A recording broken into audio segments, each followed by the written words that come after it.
Hello बच्चों। ये जो क्वेश्चन था ना, ये मेंस में आया था और ये बहुत ही अच्छा और प्यारा क्वेश्चन है। देखो ध्यान से देखो, 2 मिनट में इसको करते हैं।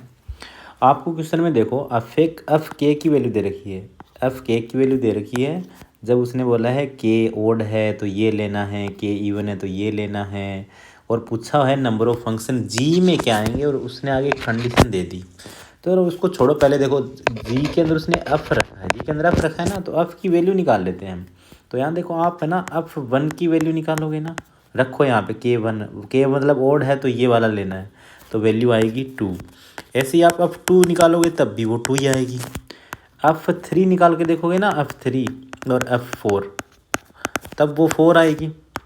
आप 5 और 6 रखोगे तब 6 आएगी। 7 और 8 पे वैल्यू आएगी 8, और 9 और 10 पे वैल्यू आएगी 10। तो मैंने फंक्शन की वैल्यू निकाल ली, ठीक है, कोई डाउट तो नहीं ना इसमें। अब उसने देखो ये फंक्शन की वैल्यू काम में आएगी, अपने निकाल के रख लिया। उसने बोला जी के अंदर एफ रखिए, आंसर एफ आना चाहिए, वो वाले केस को अपने को लेना है, कंडीशन दे दिए। तो आप ध्यान से देखना इसका मतलब क्या हो रहा है। मैं जी के अंदर एफ रख रहा हूँ ना, तो आंसर एफ आना चाहिए। तो देखो जी के अंदर एफ एक्स रखा और आंसर एफ एक्स आना चाहिए। तो ऐसा कब पॉसिबल हो सकता है, एक्स क्या रखें कि ऐसा आ जाए।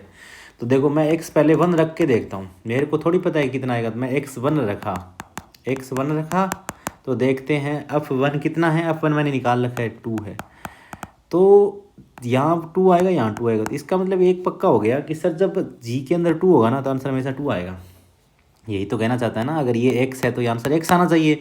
तो आप एक पक्का हो गया कि जब तुमने जी के अंदर 2 रखा तो आंसर 2 आएगा। ऐसे ही देखो मैं एक बार एक काम और करता हूँ, x की जगह 2 रखता हूँ। तो x की जगह 2 रखेंगे तो f2 बराबर f2 बनेगा, और f2 की वैल्यू मेरे पास है 2। तो 2 रख दिया और 2 आंसर 2 ही आएगा, हाँ या ना। आंसर 2 आया। इसका मतलब वापस g2 की वैल्यू 2 आएगी। एक और रख के दिखाता हूँ, x बराबर 3, आपको समझ में आ जाएगा फिर कि अगर मैं 3 रखूँ तो f3 की वैल्यू मेरे पास 4 है, मैंने ऊपर निकाल रखा है देखो। तो इसका मतलब ये हुआ कि सर आप जब 2 रख रहे हो तो आंसर 2 आ रहा है, फिर 3 पे आंसर नहीं आया, 3 पे नहीं आया ना, 4 की वैल्यू 4 आ रही है। ऐसे 6 की वैल्यू निकालोगे तो वो 6 आएगा, 8 पे वैल्यू 8 आएगा, 10 पे वैल्यू 10 आएगा। इसमें कोई डाउट। तो अब देखो मेरे को निकालना कि जी कहाँ से कहाँ है, जी ए से ए में है। तो देखो ए से बनाते हैं हम डायग्राम। यहाँ जी फंक्शन है, ए से ए में है। इसके अंदर आपको ये पता लग गया कि 2 4 6 8 और 10 पे वैल्यू क्या आ रही है, 2 4 पे 4 6 पे 6 8 पे 8 10 पे 10।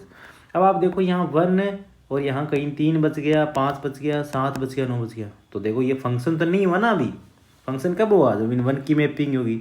अब देखो G1 यहाँ पे मान लो तुमने रखा, अब मेरे को थोड़ी पता है 1 पे क्या आ रहा है। 1 पे कुछ भी आ सकता है ना, 1 पे 1 भी आ सकता है, 2 भी आ सकता है, 3 4 5 6 7 8 9 10।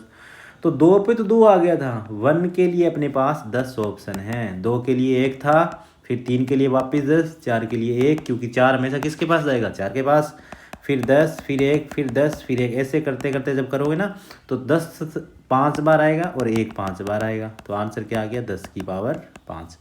आई होप आपको समझ में आया होगा। अगर कोई डाउट लगे तो डाउट पे पूछना, सॉरी डाउट पे क्या, आप कमेंट सेक्शन में पूछना, ठीक है। धन्यवाद।